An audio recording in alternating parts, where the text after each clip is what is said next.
Good morning students. Next మన topic వచ్చి first unit సదిశ విశ్లేషణ. సో ఇది యూనిట్ 1.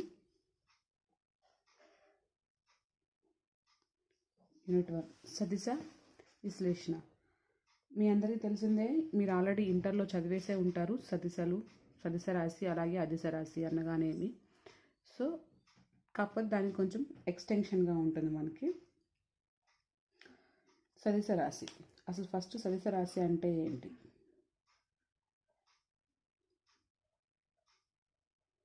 సదిశ రాశి అంటే ఏం చెప్తామంటే, పరిమాణాన్ని దిశను రెండింటిని కలిగి ఉండే సదిశ సంకలన నియమాన్ని మనం సదిశ రాశిగా చెప్పుకుంటాం అన్నమాట. అంటే దానికి పరిమాణం ఉంటుంది, అంటే ఆకారం అన్నమాట. పరిమాణాన్ని దిశ కలిగి ఉండి సదిశ సంకలన నియమాన్ని సదిశ సంకలన నియమాన్ని పాటించే భౌతిక శాస్త్రాన్ని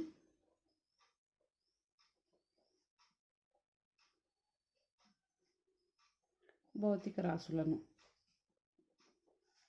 సదిశ రాశులు అంటారన్నమాట.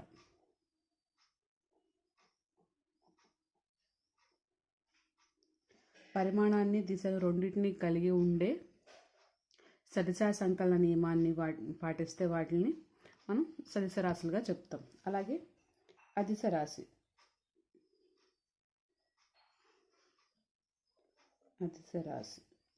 లేదా అదిశ రాశి, ఇది ఓన్లీ పరిమాణాన్ని మాత్రమే కలిగి ఉంటుంది, దిశ మాత్రం కలిగి ఉండదు అనమాట. ఓన్లీ పరిమాణాన్ని అన్నమాట. పరిమాణాన్ని మాత్రమే కలిగి ఉంటుంది,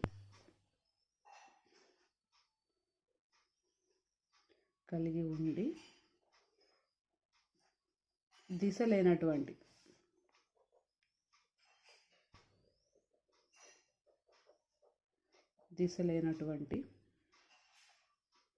భౌతిక రాశులను అదిశ రాశులు అంటారన్నమాట.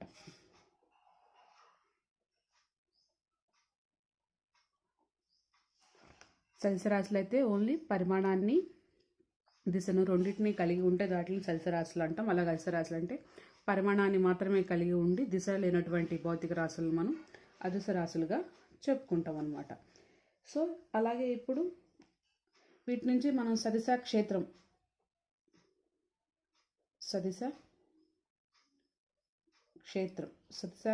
అంటే ఏంటి అని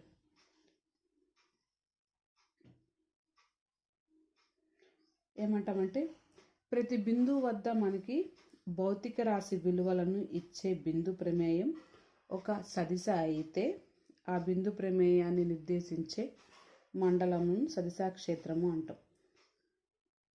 అంటే మనం ఇక్కడ ఒక బిందువు ఉందనుకున్నాం, ఈ బిందువు వద్ద దాని భౌతిక రాశి యొక్క విలువ ఇచ్చే బిందు ప్రమేయం మనకి ఈ బిందువు వద్ద వచ్చే దాని యొక్క బిందు ప్రమేయం అనేది సదిశ అయితే మనకి ఆ బిందు ప్రమేయాన్ని మనం ఈ నిర్దేశించే ప్రదేశాన్ని, అంటే ఈ బిందు ప్రమేయం ఏ విధంగా అయితే ఉంటుందో దాన్ని నిర్దేశించే ప్రదేశాన్ని మనం సదిశ క్షేత్రంగా చెప్పుకుంటాం అన్నమాట. అలాగే అదిశ క్షేత్రం,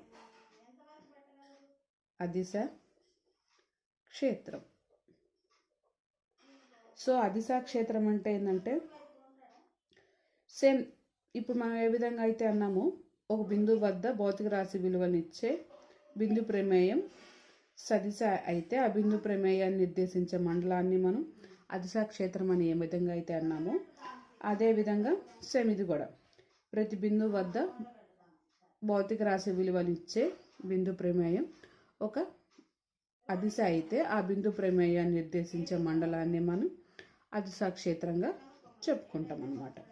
సో ఇది సదిశ రాశి అంటే ఏంటి, అదిశ రాశి అంటే ఏంటి, సదిశ క్షేత్రం, అదిశ క్షేత్రం అన్నమాట.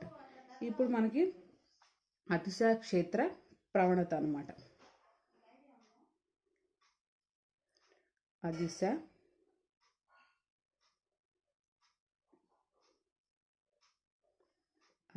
క్షేత్ర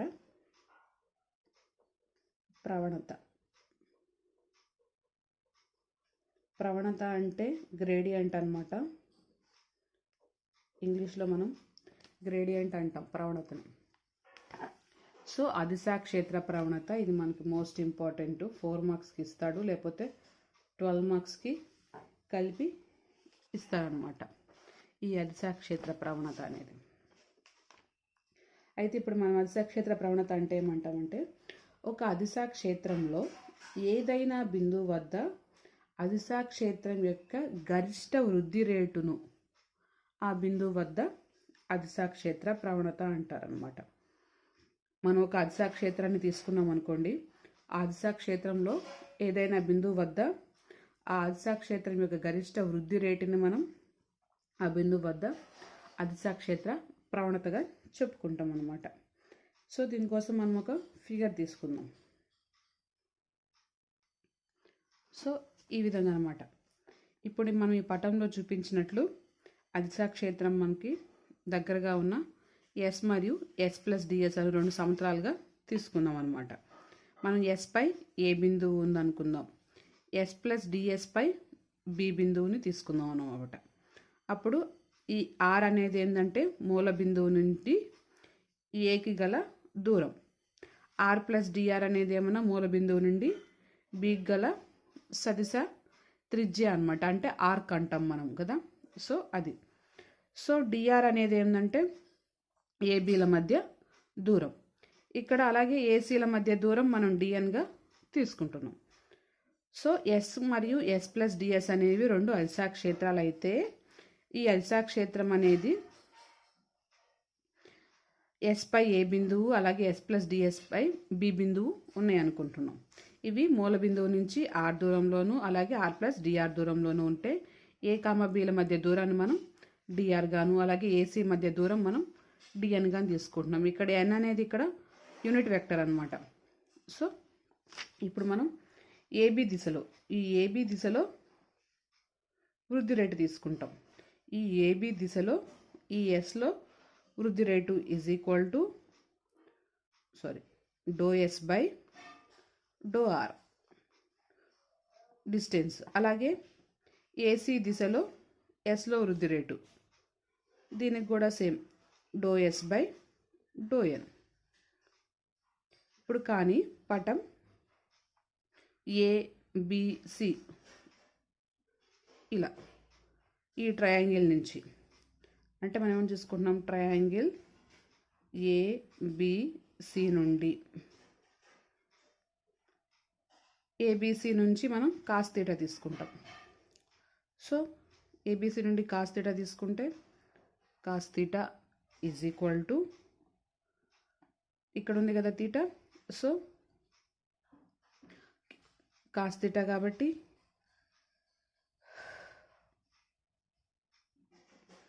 do n by do r వస్తుంది. సో దీని నుంచి డో ఎన్ తీసుకుంటాం. So do n is equal to do r cos theta. ఇప్పుడు వీటికి డివైడెడ్ బైగా చేద్దాం, అంటే do yes by do n చేద్దాం. Do yes by do r cos theta. Okay. So ఇప్పుడు ఈ కాస్ థీటాని మనం ఇటు సైడ్ రాద్దాం.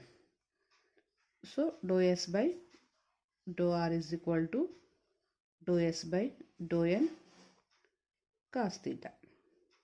ఇప్పుడు మనం థీటా ఈజ్ ఈక్వల్ టు 0 అయింది అనుకుందాం. అప్పుడు ఏమవుతుంది, doh yes by do are is equal to do yes by do N అనేది అవుతుంది.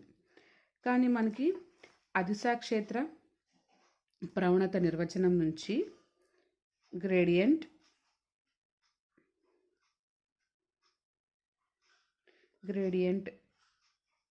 Yes is equal to do yes by do N అనమాట. Doh yes by do N అనమాట. So అయితే ఇప్పుడు ఏం చేస్తున్నామనంటే, ఈ ఎస్ అనేది ఒక సదిశరాశి అయి ఉంటుంది అనుకుందాం. సో సదిశరాశి అయితే అప్పుడు XYZ నిరూపకాలను ఇదొక సదిశ రాశి అయి ఉండి ఇది ఒక అదిశ రాశి నిరూపకాలుగా అంటే XY, Z నిరూపకాలుగా ప్రమేయంగా మనం తీసుకున్నప్పుడు XYZల ప్రమేయంగా మనం తీసుకుంటే దాన్ని ఈ విధంగా రాస్తాం అనమాట. డిఎస్ని ∂S/∂x into dx plus ∂S/∂y into dy plus ∂S/∂z into dzగా రాస్తాం. ఇది ఏ విధంగా వచ్చిందనేది మీకు నెక్స్ట్ క్లాస్లో అంటే నెక్స్ట్ సెమిస్టర్లో తెలుస్తుంది. సో మనం ఇలా ప్రమేయంగా తీసుకున్నప్పుడు ఈ విధంగా రాస్తామన్నమాట. సో మనం ఇప్పుడు ఇక్కడ మనం ఏమనుకుంటున్నాం, డిఆర్ అనేది ఒక వ్యాసార్థ సదిశ అనుకుంటే మనం ఇప్పుడు మనకి నిర్వచనం ఉంది కదా, సో ఈ నిర్వచనాన్ని మనం తీసుకుంటాం. Gradient S into D R, both సైడ్ని మనం డిఆర్తో మల్టిప్లై చేస్తాం. ∂S/∂n into DR. సో ఇలా ఉంటే దాన్ని మనం A.B ఉంటే AB cos θగా రాస్తాం. సో ఇలానే దీన్ని కూడా ∂S/∂n dr cos θగా రాసుకుంటాం అన్నమాట.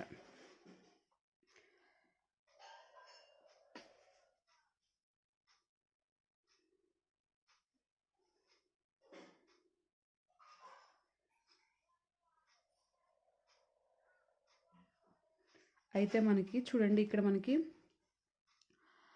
∂S/∂n అంటే ∂S/∂r వచ్చింది. సో దాన్ని మనం ప్రతిక్షేపించుకోవచ్చు. సో ప్రతిక్షేపించుకుందాం. ఇక్కడ తీటా విలువ మనం 0గా తీసుకుంటాం. సో అప్పుడు ఏమవుతుంది, ∂S/∂r ఇంటూ dr. ఓకే, ఈ రెండు క్యాన్సిల్ అవుతుంది. So gradient yes dr is equal to ds అవుతుంది. అంతేనా? Gradient yes dr is equal to ds. కానీ ds అంటే మనకి ఆల్రెడీ మనం ఇది అనుకున్నాం. సో దాన్ని ప్రతిక్షేపించుకున్నాం.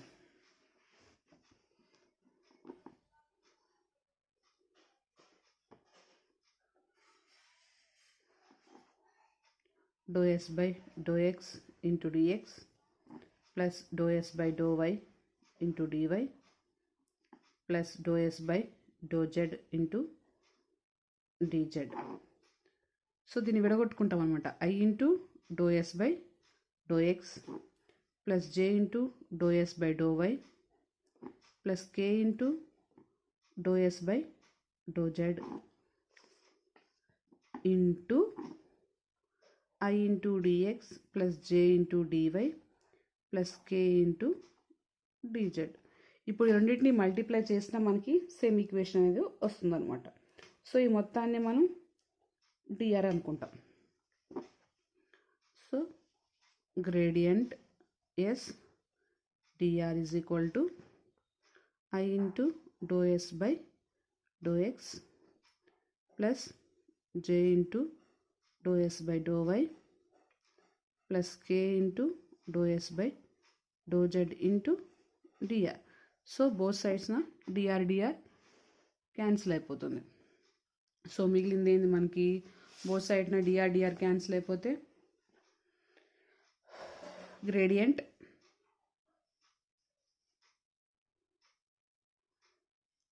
Yes is equal to, gradient S అంటే మనం ∂S రాస్తాం. సో దీన్ని డెల్ అంటాం. So ∂S into is equal to I into ∂S/∂x plus j into ∂S/∂y plus k into ∂S/∂z. So ఇది అదిశా క్షేత్ర ప్రవణత. ఇది మనకి 4 మార్క్స్కి మోస్ట్ ఇంపార్టెంట్. కొన్నిసార్లు మనకి 12 మార్క్స్ కూడా కల్పిస్తారు. ఇది ఆల్రెడీ మీకు నోట్స్లో ఉన్నది, ఒకసారి చూసుకోండి. ఏదైనా డౌట్ ఉంటే మెసేజ్ చేయండి. ఓకేనా? Thank you.